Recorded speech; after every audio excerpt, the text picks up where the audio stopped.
Very lovable woman.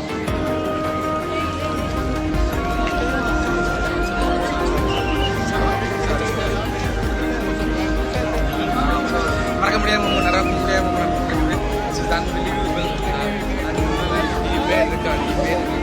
പുതിയൊരു വീഡിയോയിലേക്ക് സ്വാഗതം. നിങ്ങൾ ഈ കണ്ട വീഡിയോകൾ ഇപ്പോൾ സോഷ്യൽ മീഡിയയിൽ വലിയ രീതിയിൽ വൈറലായിക്കൊണ്ടിരിക്കുന്ന വീഡിയോകളാണ്.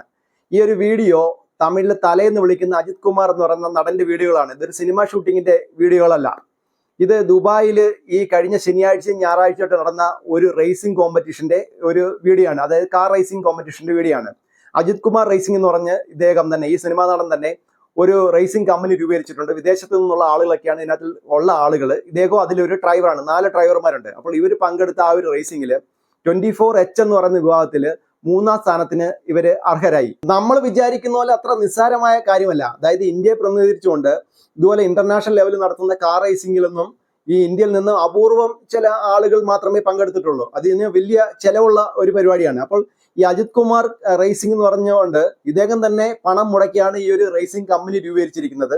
അപ്പോൾ ഇദ്ദേഹത്തിന് വളരെ ചെറുപ്പം മുതലേ ഉള്ളൊരു പാഷനാണ് ഇത്തരത്തിൽ കാർ റേസിംഗുകളിൽ പങ്കെടുക്കുന്നത്. 2005ലും 2010ലും ഒക്കെ ഇദ്ദേഹം സിനിമാ നടനാവുന്നതിന് മുന്നേ തന്നെ ഇങ്ങനെയുള്ള റേസിംഗ് കോമ്പറ്റീഷനിലൊക്കെ ഇതൊക്കെ പങ്കെടുത്തിട്ടുണ്ട്. അപ്പോൾ അതൊക്കെ ചെറിയ ചെറിയ റേസിംഗ് കോമ്പറ്റീഷൻ ആയിരുന്നു. ഇതൊക്കെ കോടികൾ ചെലവുള്ള ആ ഒരു റേസിംഗ് കോമ്പറ്റീഷനാണ് ഇത്. അപ്പോൾ ഇതിലേക്ക് എത്തിപ്പെടുകയും ഇതുപോലെ തന്നെ 3ാം സ്ഥാനം നേടുകയും ഇന്ത്യയുടെ പതാക അവിടെ ഉയർത്തി കാണിക്കാനുള്ള ഒരു സാഹചര്യം ഉണ്ടാക്കുകയൊക്കെ ചെയ്തത് വലിയ അഭിമാന നേട്ടമാണ്. അപ്പോൾ തമിഴ്നാട് സർക്കാർ, അതായത് തമിഴ്നാട്ടിലെ സ്പോർട്സ് മന്ത്രിയായ ഉദയനിധി സ്റ്റാലിനൊക്കെ ഇതിന് വലിയ സപ്പോർട്ട് നൽകുന്നുണ്ട്. അപ്പോൾ ഇദ്ദേഹത്തിന്റെ ഈ ജേഴ്സിയിൽ തന്നെ തമിഴ്നാട് സ്പോർട്സിന്റെ ഒരു എംബ്ലമൊക്കെ എഴുതി ചേർത്തുകൊണ്ടാണ് ഇദ്ദേഹം ആ ഒരു മത്സരത്തിൽ പങ്കെടുത്തത്. അതിന് നന്ദി അറിയിച്ചുകൊണ്ട് ഉദയനിധി സ്റ്റാലിന് എക്സിൽ ഒരു പോസ്റ്റ് ഇടുന്ന ഒരു സാഹചര്യം ഉണ്ടാവുകയും ചെയ്തു. അപ്പോൾ വലിയൊരു കോമ്പറ്റീഷനാണ് നടന്നത്. അപ്പോൾ ഈ 24H എന്ന വിഭാഗത്തിലാണ് ഇദ്ദേഹം സമ്മാനം വാങ്ങിച്ചത്. 24H എന്ന് പറഞ്ഞാൽ അതായത് ശനിയാഴ്ചയും ഞായറാഴ്ചയായിട്ടായിരുന്നു ഈ ഒരു കാർ റേസിംഗ് നടന്നത്. അപ്പോൾ ഒരു 24 മണിക്കൂറാണ് ഈ കാറ് ഇങ്ങനെ ഈ ഒരു ഗ്രൗണ്ടിലൂടെ ഓടിക്കുന്നത്. അതിന് പ്രത്യേകമായിട്ടൊരു ട്രാക്ക് ഉണ്ട്. ഈ ട്രാക്കിലൂടെ 24 മണിക്കൂർ ഈ കാറ് ഓടിക്കൊണ്ടിരിക്കുന്ന ഒരു രീതിയാണ് ഈ ഒരു മത്സരം. അപ്പോൾ അതിനകത്തിൽ 100 കണക്കിന് കാറുകളാണ് ഓടിക്കൊണ്ടിരിക്കുന്നത്. അപ്പോൾ ഈ 24 മണിക്കൂർ കൊണ്ട് ഏറ്റവും കൂടുതൽ ലാപ്പ് പൂർത്തീകരിക്കുന്ന കാറുകൾക്കാണ് സമ്മാനം ലഭിക്കുന്നത്. നമ്മൾ വിചാരിക്കുന്ന പോലെ 24H എന്ന് പറയുന്ന ഈ ഒരു റേസിംഗ് എന്ന് പറയുന്നത് വളരെ ഈസി ആയിട്ടുള്ള റേസിംഗ് അല്ല. അതായത് ഈ കാറ് സ്റ്റാർട്ട് ചെയ്ത് കഴിഞ്ഞാൽ 24 മണിക്കൂർ രാത്രിയും പകലും അതായത് ശനിയാഴ്ചയും ഞായറാഴ്ചയാണ് ഈ മത്സരം നടന്നത്. ഈ രാത്രിയും പകലും ഈ ട്രാക്കിൽ കൂടെ ഇതിങ്ങനെ ഓടിക്കൊണ്ടേയിരിക്കുകയാണ് ഈ വണ്ടി. അപ്പോൾ ഈ ഒരു ടീമിൽ അജിത് കുമാർ റേസിംഗ് എന്ന് പറയുന്ന ഇവരുടെ ഒരു ടീമിൽ 4 ഡ്രൈവേഴ്സ് ആണ് ഉള്ളത്, ഈ അജിത് കുമാർ ഉൾപ്പെടെ. അപ്പോൾ ഇവർ 4 പേരും മാറിയും തിരിഞ്ഞുമാണ് ഈ വണ്ടി ഓടിക്കുന്നത്. അപ്പോൾ ഇന്ധനം നിറയ്ക്കാനും അതിന്റെ ടയറൊക്കെ തേയുന്ന സമയത്ത് ആ ടയറുകൾ മാറ്റുവാൻ വേണ്ടി മാത്രം ഒരു പ്രത്യേക സ്ഥലത്ത് ഈ വണ്ടി കൊണ്ട് നിർത്തും. അതിനുശേഷം ഈ വണ്ടി ഓടിക്കൊണ്ടിരിക്കും. അങ്ങനെ 24 മണിക്കൂർ കൊണ്ട് ഏറ്റവും കൂടുതൽ ആ ട്രാക്കിലൂടെ ഏറ്റവും കൂടുതൽ ലാപ്പ് പൂർത്തീകരിക്കുന്ന വണ്ടികൾക്കാണ് സമ്മാനം ലഭിക്കുന്നത്. അപ്പോൾ വിവിധ രാജ്യങ്ങളിലായിട്ട് 100 കണക്കിന് കാറുകളാണ് ഇത്തരത്തിൽ പങ്കെടുത്തത്, വിവിധ കമ്പനികളുടെ. അപ്പോൾ ഈ കാറിനൊക്കെ കോടിക്കണക്ക് രൂപ വിലയുള്ള കാറുകളാണ്. അപ്പോൾ നമ്മൾ സോഷ്യൽ മീഡിയയിൽ കണ്ടതാണ്. ഇതിന്റെ ഒരു പരിശീലന ഓട്ടത്തിന്റെ ഭാഗമായിട്ട് ഇദ്ദേഹത്തിന്റെ കാർ ആക്സിഡന്റ് ആകുകയും ഇദ്ദേഹം അത്ഭുതകരമായിട്ട് രക്ഷപ്പെടുകയും അതൊക്കെ സോഷ്യൽ മീഡിയയിൽ ന്യൂസ് ചാനലിലൊക്കെ കാണിച്ചതാണ്. അപ്പോൾ ആ രീതിയിൽ ഏകദേശം 3-4 മാസമായിട്ട് ഈ ദുബായിൽ ഇദ്ദേഹത്തിന്റെ ടീമും ഇങ്ങനെ പരിശീലനത്തിലായിരുന്നു. കോടിക്കണക്കിന് രൂപ ഇതിനുവേണ്ടി ഇദ്ദേഹം ചെലവിടുകയും ചെയ്തു. അപ്പോൾ ഇതിനുവേണ്ടി സ്പോൺസർഷിപ്പ് ചെയ്യാൻ വേണ്ടി ഇവിടെ ഒരു കമ്പനികളും തയ്യാറാവത്തില്ല. ഇദ്ദേഹത്തിന്റെ തന്നെ കയ്യിലെ കാശ് കൊണ്ട് ഇദ്ദേഹത്തിന്റെ ഒരു ഫാഷൻ എന്ന നിലയ്ക്കാണ് ഈ ഒരു കാര്യം ചെയ്തത്. എന്നാൽ അത് ഇന്ത്യക്ക് വലിയൊരു നേട്ടമാണ്. ഇങ്ങനെ ഒരു കാർ റേസിംഗിൽ ആദ്യമായിട്ടാണ് ഇങ്ങനെ ഒരു കാർ റേസിംഗിൽ ഇന്ത്യയിൽ നിന്നുള്ള ഒരാൾ പങ്കെടുത്ത് ഇങ്ങനെ ഒരു 3ാം സ്ഥാനം, ഏതെങ്കിലും ഒരു സ്ഥാനം ലഭിക്കുന്നത്. അപ്പോൾ ഇതിന് 3ാം സ്ഥാനമാണ് ലഭിച്ചത്. അപ്പോൾ ഇതിന്റെ ഒരു ടെക്നീഷ്യൻ ടീം ഉൾപ്പെടെ വലിയൊരു ടീമാണ് ഇതിന്റെ പിന്നിൽ പ്രവർത്തിച്ചുകൊണ്ടിരുന്നത്. തലേന്ന് വിളിക്കുന്ന അജിത് കുമാർ തമിഴ്നാട്ടിലെ നടന്മാരിൽ വളരെയധികം വ്യത്യസ്തത വളർത്തുന്ന ഒരു നടനാണ്. അതായത് ഇങ്ങനെ പബ്ലിക്കിലൊക്കെ വരുന്ന സമയത്ത് തന്നെ ഇങ്ങനെ ഡൈ ഒക്കെ ചെയ്യാതെ നരച്ച് മുടിയായിട്ടൊക്കെ ആ ഒരു രീതിയിലാണ് ഇദ്ദേഹം നടക്കുകയൊക്കെ ചെയ്യുന്നത്. നമ്മൾ തമിഴ് നടന്മാരെയൊക്കെ ശ്രദ്ധിക്കുന്ന സമയത്ത് രജനീകാന്ത് ആയാലും അതുപോലെ തന്നെ അജിത്ത് ആയാലും അതുപോലെ തന്നെ വിജയ് ആണെങ്കിലും എല്ലാ നടന്മാരും അവരുടെ സ്വാഭാവികമായിട്ട് അവരുടെ ഉള്ള രീതിയിൽ മാത്രമേ അവർ പുറത്തിറങ്ങി നടക്കാറുള്ളൂ. അതായത് പൊതുജനങ്ങളുമായിട്ട് ഇടപെടുന്ന സമയത്ത് അവർ ആ ഒരു രീതിയിലാണ് ഈ പൊതുജനങ്ങളുടെ ഇടയിൽ പെരുമാറുന്നത്. അതായത് വലിയ മേക്കപ്പുകളൊന്നും ഇടാതെ സാധാ ഡ്രസ്സുകളൊക്കെ ധരിച്ച് സാധാരണക്കാരെ പോലാണ് അവർ ഈ പൊതു ഇടങ്ങളിൽ അവർ പെരുമാറുകയും ഇടപെടുകയും ചെയ്യുന്നത്. എന്നാൽ നമ്മൾ മലയാള നടന്മാരിലേക്ക് വരുന്ന സമയത്ത് നമുക്ക് ആ ഒരു പ്രത്യേകത കാണുവാൻ കഴിയത്തില്ല.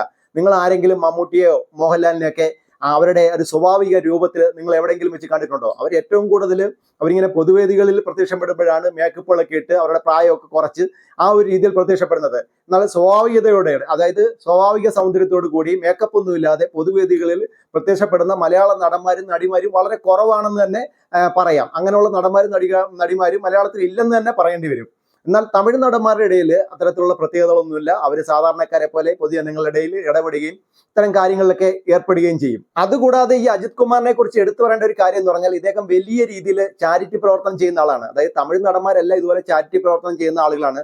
പണ്ട് MGR കുറിച്ച് നമ്മൾ കേട്ടിട്ടുള്ള കാര്യം എന്ന് പറഞ്ഞാൽ അദ്ദേഹത്തിന്റെ ഈ സിനിമയിൽ നിന്ന് കിട്ടുന്ന വരുമാനത്തിന്റെ ഏകദേശം 90% പാവങ്ങൾക്ക് വേണ്ടി അദ്ദേഹം വീതിച്ചു കൊടുക്കുന്ന ആളായിരുന്നു. അതുകൊണ്ടായിരുന്നു അദ്ദേഹം ജനങ്ങളുടെ ഇടയിൽ അത്ര പ്രസിദ്ധനായി വളരുകയും അവിടുത്തെ തമിഴ്നാടിന്റെ മുഖ്യമന്ത്രി വരെ ആവുന്ന ഒരു സ്ഥിതിയിലേക്ക് വളരുന്ന ഒരു സാഹചര്യം ഉണ്ടാകുകയും ചെയ്തത്. അദ്ദേഹം മലയാളിയായിരുന്നല്ലോ.